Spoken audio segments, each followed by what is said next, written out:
On this episode of Lapeef, Let's Talk. Atlanta's a good, actually example of, African Americans who predominantly, have a lot of representation within in a country or a city. I mean, I'm glad you said that because I just went to Lenox Mall and they had metal detectors there. But That's what I'm so saying, funny to me. All right, if you guys are just tuning in, welcome to Lapeef, Let's Talk. Moving on to our second topic. That was definitely a great discussion. I appreciate the people that was on the panel. You guys were great. But we're moving on. Our next topic should be a good one. Do we play victim? Do we play victim? I want to get you guys' definition of playing victim and what it means to you. Start with you, Ashley. What does playing victim mean to you? Well, I think you start playing victim when you blame other people, I guess, for your current situation, or like when you blame someone or point to someone else about something that you could have prevented. So, for instance, I will say, one thing that I see a lot of from women, on social media and just in different capacities is that, if they are with or if they're single moms, not in all cases, but in a lot of cases, if women are single moms, I see the blame automatically being, well, this guy left me or he didn't do his job. He didn't step up to the plate. And I think women have to really take accountability for what they do with their bodies and for who they choose. Now, yeah, we all, sometimes miss things, like maybe you didn't see something in a guy. But a lot of times from what I'm hearing, there are signs, like, and women know, like, or they can know that this is not the guy that I need to be investing myself in. And so what happens is they do end up having a baby and sometimes multiple with men. I think she froze up. Did she freeze up on you guys then? That's God. Yeah, I thought it was me. That's God. That's God saying that too much talk, not enough actual words that actually mean anything, and just rambling on, bro, not saying nothing at all. God works in mysterious ways, bro. I'm telling you. All right, Anton, while you speaking, I wanna get your take. What does playing victim mean to you? It just mean that blaming other people for your problems, A, and then B, always in a space to where you're you can't take accountability for what it is that you're doing and the role in which you play or the results of your life. It always comes back to who you are, what you're doing, and what role that you're playing or how you could have done things differently. And I guess the interesting part always comes back down to is the people that take accountability and responsibility for who they are and where they are in life and for whatever situation they find themselves in, ultimately find the best results and they find growth. Okay. Tawana, what does playing the victim mean to you? Yeah, exactly what Anton just said. And then always just talking about their situation in a negative way, but then never doing anything to change it, right? It's like, this is the problem. But then like you just don't take accountability. You don't try to solve the issue. Everyone else is the problem, but you haven't contributed to it at all. You don't have any say on what's going on in your life. And they make a lot of excuses. I think that's playing a victim. You constantly make excuses for why things are happening to you and you don't take accountability for your life. And we have a responsibility to know who we are and to take accountability for that. And also, just focus on what has happened, not necessarily focusing always on what people are doing outside of you. Just focus on what's happening right now, what you need, what you can do to change that situation, I guess. Yeah. Rhea, what does playing the victim mean to you? playing victim, self-victimization. Everything is always what somebody did to you. Like you're never looking in the mirror and thinking, okay, what did I do to get myself in this situation? It's something so simple that a lot of people do not think about. And that is, you cannot control other people's actions. The only thing you control is your actions and how you react to situations. And I think, like you guys said, accountability, that should be the main focus in a lot of these situations, especially when people start to talk about relationships. Rhea, while I'm on you, the next question is: do African Americans play victim? Definitely, definitely. I think everybody plays victim for sure because it's a comfortable place to be in, isn't it? Like, oh, it's everybody else's fault and not mine. There's nothing that I can do.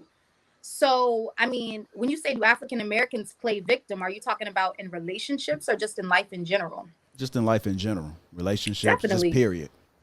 Definitely. I see us doing it because it's easy to blame your circumstances, your environment, your childhood, your past, than it is to accept accountability and stand up and make changes for yourself. It's a lot easier. So I understand the logic behind that kind of thinking, but it's counterproductive. It's unhelpful. I want to ask you, why do you think they do that? Like I said, because it's easy. Because it's easy. It's the easiest thing to do. I mean, a lot of people complain about the situations that they're in, but if you really get down to the nitty gritty with them, they're comfortable there. They're happy there. They're afraid of change. They're afraid of growth because when you grow, when you become more, everything's going to be different. Your whole life's going to be different. The people that you're around are going to be different. The places you're going to go, what you're going to see is going to be different, totally different than what you're used to. And although that's something that sounds beautiful and it's obvious to say, oh, yeah, you should want that, a lot of people are afraid of that change and a lot of people are just complacent. Tawana, do African Americans play victim? I hate that question. I don't I don't believe that we're playing. I believe that we are victims in a lot of situations. So I do agree that that some people don't take the steps to change their life and their behavior. I do agree with what Rhea said as far as that is concerned. I do believe that there are some people who just focus on what has happened to us in the past, and they really don't take advantage of our situation right now and the things that you can accomplish right now and the things you can do to change your life. I think that we kind of get stuck in that. Now, is that, I'm saying that then we victims don't mean that I'm encouraging stagnation. I'm not saying that we shouldn't grow and that we shouldn't change and that we shouldn't, take our barriers and try to, make it better in our lives. I'm just saying that, I don't believe that Black people are playing victim. I believe that we are victim in a lot of situations. I do think that there's things now that we can do to change our lives and to turn our lives around. And I think people don't take advantage of that, right? I think people have been holding on to the past. And I think that people do use that as an excuse. I've heard people say, I ain't gonna get no job anyway. Like they not gonna do this thing. No, some of those things have evolved and some of those things have shifted and some of those things have changed. And we are a reflection of our ancestors and the people who fought to get us to this place. And I think we have that blood in us to keep it moving and to change the narrative and to, take accountability. But we often don't. We use some of our barriers as, a shield or a weakness for us to, to continue down the path that we're going. So yeah, I do believe that there are some. Do I think overall, like Black African American people, Black people, we're not victims? We are victims. I don't think we're playing. I think that we real life go through struggles that that we have to overcome. And I think we're courageous for being able to overcome those things. That's my opinion on it. Ashley, do African Americans play victim? I think so. I do. I think that, definitely we have some challenges that are unique. And we have been oppressed. We've seen, we've had a history of a system that is trying to keep us oppressed. But we are very much, especially today, very much capable of creating the life that we want for ourselves. It's not something that's not within our reach. So sometimes, yes, I do think Black people play the victim role by blaming the government, blaming the president, blaming people who have traditionally been in power, white people, blaming them for things that we really could change in our lives. Yeah. Anton, do African Americans play victim? Yeah, absolutely. And I find it funny because the overwhelming majority of the people that actually claim something against themselves, like, oh, this is our struggle or whatever, have actually never really been through anything. They don't even know what struggle look like. They don't even, like, you've never really experienced any real oppression against you. You don't even, the word oppression shouldn't even be in your vocabulary outside of anything referring to your history. And it's just so funny because I've never subjected myself to the idea that anybody can impact me in any way, shape, or form. Don't matter who president, don't matter who the senators are, don't matter who the city council is. I shape the narrative. I determine what my life is to become based off of my work ethic, my action, and the very people that a lot of other Black people claim is oppressing them or are doing certain things against them are the people that answer to me. And they say, hey, what can I do for you? Or can you hire me? And it's just so funny that, I've come from the bottom as far as my neighborhood or my environment, but it was my father that made the sacrifices. And he was a real man and he stood up and he ensured that we had everything that we needed to succeed, including the principles.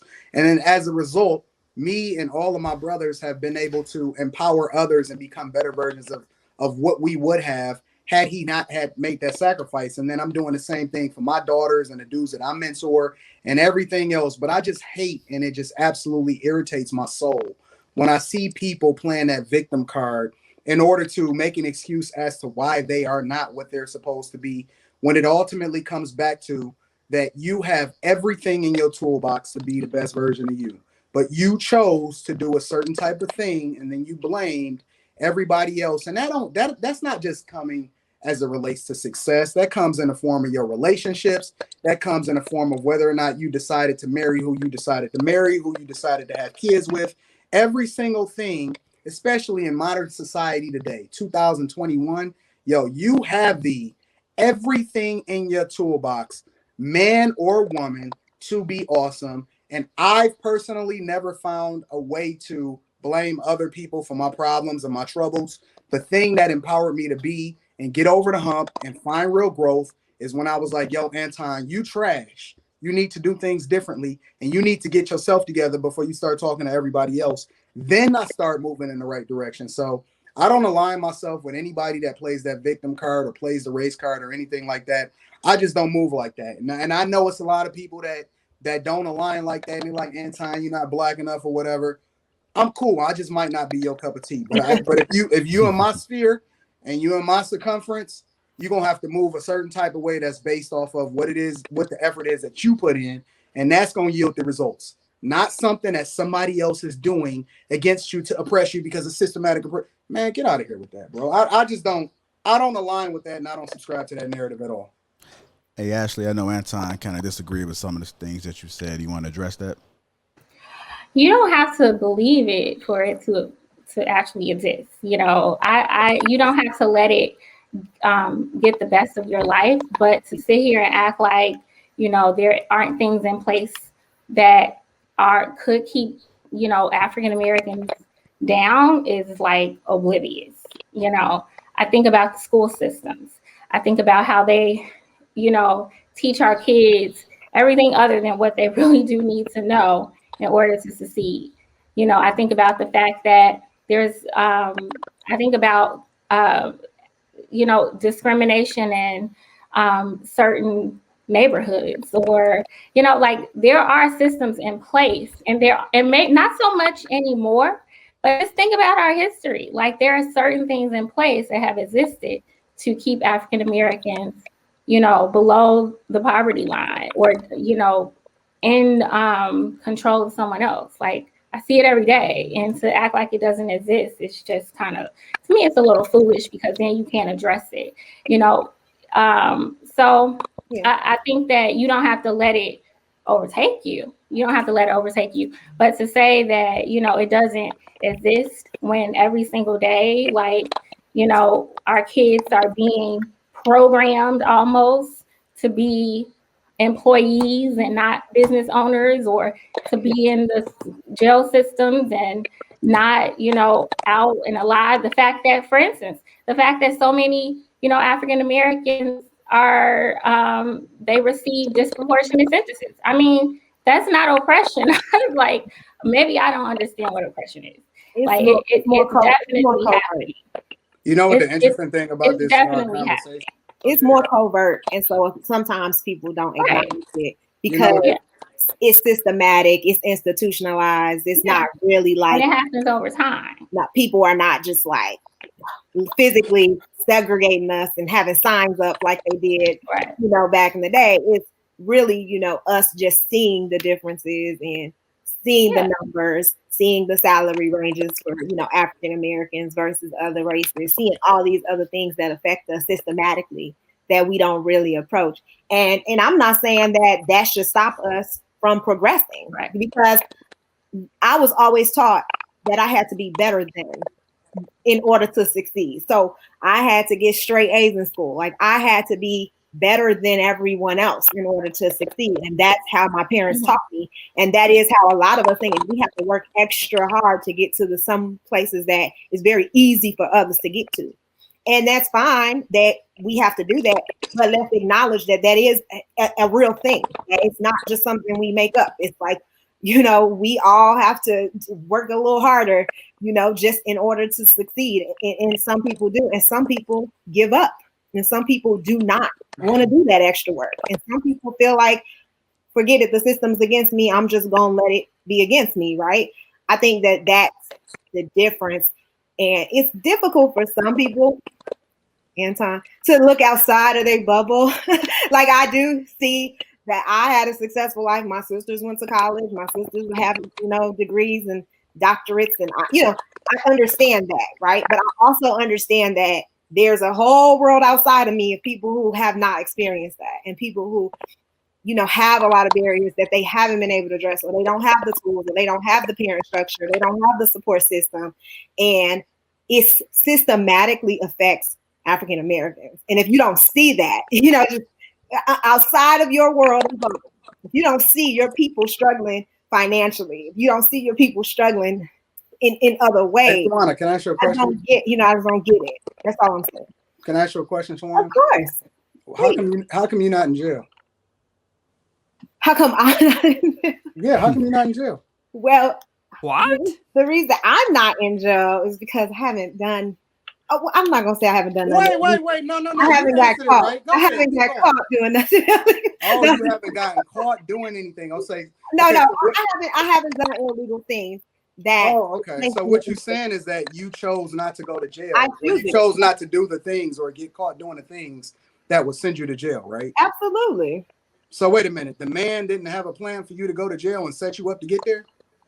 Yeah, I mean, he did, but my parents had a bigger. The man did. So it's like this little Wizard of Oz guy, but behind the scenes that's pulling the strings, saying that, yo, we got to set Tawana up in his jail. But let me tell you this though, my parents made an effort to put me in private school for most of my life, and that changed my environment, and that exposed me to a different type of people. But when I transferred to a public school, when they lost that money and I had to go to public school.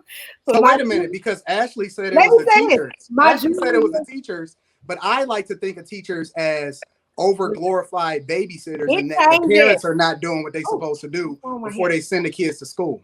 Is that not an accurate assessment? But your parents put you in they put you in the right environment so that you know that you have these tools accessible to you. So you know you have these resources. So you understand. But why isn't our environments ideal though? Like, for example, I always refer back to the city of Detroit that's been controlled by Black people for over the past 50 years, right? Yeah. And so when you talk about control by Black people, you mean that they received the overwhelming majority of Michigan's budget compared to any other city. They've had a black mayor. They've had black city councilmen. Every The superintendent, the school representation system, there. the Yeah. school system is separate. Is separate from the mayor's control. So every school superintendent and every person on the council that determines what happens in the school is black. Most of the cops are black. Every single person that's played a role in the decline of the city has actually looked like us, but yet we take no responsibility for what's happening within that system. Why is that? Well, Atlanta's a good, actually example of, African Americans who predominantly, have a lot of representation within in a country or a city. I mean, I'm glad you said that, because I just went to Lenox Mall and they had metal detectors there. But That's what I'm so saying, funny to me. But what I'm saying is a lot of black wealth, a lot of black educated people, doctors, and all those types of things live in Atlanta. So there's also, just because Detroit, it failed significantly, I know there was other challenges. I know that I can't address all of that. And I don't know the history of Detroit, Anton. I know that's your stumping ground. But what I can say is that there are examples of black people in leadership, black people, having control over the city, and the country, like, it's actually doing well, and people are prospering, and people are owning, being entrepreneurs, and being good examples to their community. It's a lot of those examples as well outside of Detroit. You want me to dig in further? Go ahead. I don't want to monopolize the conversation. They ain't gonna say I'm being a bully. No, I'm gonna let everybody roll. I think Ashley wanted to speak too, because I'm just, Like, before Ashley speak, I want to get Red. Red, you got something you want to say to the conversation? I mean, like I said before, I definitely agree with you guys. There are things systemically put in place that hold black people particularly, right? But at the end of the day, you cannot wallow in that. You can't wallow in that. Like, you have to be able to push past it. You can't just stay in that space, because at the end of the day, it's not just us. Like, yes, in this country, yes, in Western society, we're targeted. But what about people over in Pakistan that have guns, like, put in their arms before they're even able to get to middle school? There's all sorts of struggles, like, in all different parts of the world that people have to go through, and people have to be able to push past that. I think a lot of the time, we as African Americans, we get stuck thinking like it's all about us and we have it the worst. And I just don't think it's a healthy mentality. I don't. Go ahead, Ashley. I know you wanted to say something. I think Anton brings up a good point about how we do have a lot of African American people in leadership, but we have to understand, I see this every single day. We have school administrators, we have principals, we have, this Janice Jackson, for instance, who's the CEO of Chicago Public Schools. She is the face of these organizations. And I do blame these African American people who are in control of certain things, who are letting certain things happen. But what you don't see is that it looks like they have all this power and they have all this control, but they are puppets. And unfortunately, so many of us want to get into these jobs, get into these positions, so we look like we've made it, so we look like we're accomplished. And I'm not knocking any of that. Like, I've been in administration and all that, but I see it every single day that they continue the agendas that have been set in place. Like, we have seen this throughout our history. We saw it with COINTELPRO. We saw it with the fight against the civil rights movement. And that was a long time ago. But what I'm saying is that there are still things in place. And I agree with you, Rhea, that we can't wallow in that. But we can't ignore that it exists, because then we're not addressing it. So I get what you're saying. Like, a lot of people seem to have these. We have Black mayors, we have Black people in power, but are they using their power, or are they puppets for the system? So, and I see it every single day in my field, that they do what needs to be done to look good on paper. And what they're doing is hurting our communities, and it will continue to hurt our communities unless we do something about it. Ultimately, the people in charge are going to push the agenda, regardless of what face they have representing that organization or company. But that's what they do. They put that face there to kind of make us believe that we have some real power. And then we believe it for the most part. Like, oh, we have a Black, president, right? Everybody thought he was going to be able to change all of the world and make all of these great advances, and he wasn't able to. He was stopped with all those other people who tried to. I mean, it's just interesting that you don't acknowledge that. Anton, I understand what you're saying, but it's just interesting that you don't acknowledge those. I acknowledge that the overwhelming majority of people, especially that's living today, that's alive today, is spoiled. They're absolutely spoiled, and they've never been forced to take ownership and accountability for who they are and where they have been. And as a result, you see people using the plight of those that actually did the work and came before us and was actually suffering, not people who haven't really suffered through anything today, especially these young people. And they standing on the shoulders of giants and not doing the work. When I see people, right, and I see these communities, and you see these off election years in which not necessarily it's a national election, but a local election, and they don't even know who their House of Representatives are, they Senate members. They don't know who their city council is. They don't know who their treasurer is. It's a less than 20% voter turnout rate in urban communities. Don't sit here and tell me about how you victimized and how other people or whatever. No, the people that came before you were victimized. You are not a victim. There is nobody doing anything that's preventing you from doing whatever it is that you need to do to be successful today. Grow up. Stop blaming everybody else for your problems. Stop looking at history in order to enable yourself to make excuses, but look at it as a responsibility for you to be able to do the things that you need to do in order to make your ancestors proud. That's what you should be doing instead of having these conversations about who did what to your ancestors, not to you, because you don't even know what racism looked like. All right, you guys, we're going to move it on to the next topic.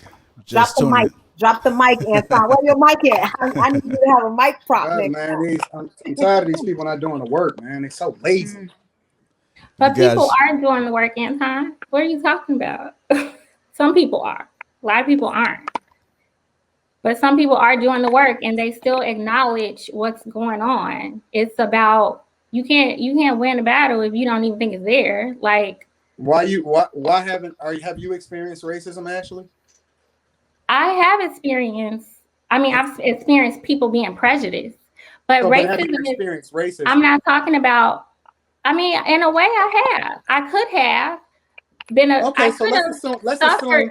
Let me tell you, I could have suffered from it. Wait. Had I not changed. I don't want you to go down a rabbit hole because I know. In my immediate environment, but Anton, I see it every single day. Our children are not being set up to be successful until we come in and do things. Our children is not somebody else's responsibility. But that's what I'm saying. We decided to have them. If I have a daughter, that's what I'm saying. One at a time. They're not providing. I had a daughter. I don't know if you got kids. I'm assuming that you don't because you said that you wasn't married on the other show, right? No, I don't have children. No. Okay, so when I decided to have my daughter, we sat down and had a conversation and said, yo, this is what it costs to raise a child. This is what we want our child to look like as a result of the things that we do. We realized that it's going to split resources if we have more than one. We were very intentional. We know that we can't participate based off of our lifestyles on doing anything outside of just one child. If we have more than one, it's going to fall off. The quality of the resources and everything that we intended to put into that child would have been substandard. So we were intentional. We participate. We know we can spend time. We know we can go to parent-teacher conferences. We put so much into her before she go to school that she needs to be a pleasure to teach, not a nuisance. My point is that we were intentional. It wasn't based off of somebody else's responsibility to ensure that my child was successful or statistics Anton, or anything. What is your daughter learning in school? Anton, what is your daughter learning in school? Anton, what is your daughter learning in school? We own the responsibility for our daughter being successful, not anybody else. You do. You absolutely do. But what is your daughter doing? What is she learning in school?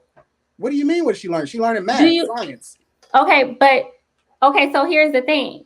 I know for a fact that our students, when we put them into schools, you all drop your kids off to school and you expect them to be educated because that is what you pay your taxes or you pay the school system to take care of. I see every single day Another how our false narrative. students are being put at a disadvantage. Another They false are being narrative. put, what? It's a false narrative. Like It's the not. money, I see it every day. It is because but the money, the overwhelming majority of the people that's complaining about the education for their children don't even feed into the tax system to be able to have an opinion. They're the beneficiaries of people like me that overpay in taxes for their kids to be educated. You don't even understand how money works. I do understand how money works, sweetie. But I also believe that every child deserves an education. And for Nobody you to deserve act nothing. like Don't nobody deserve okay. anything.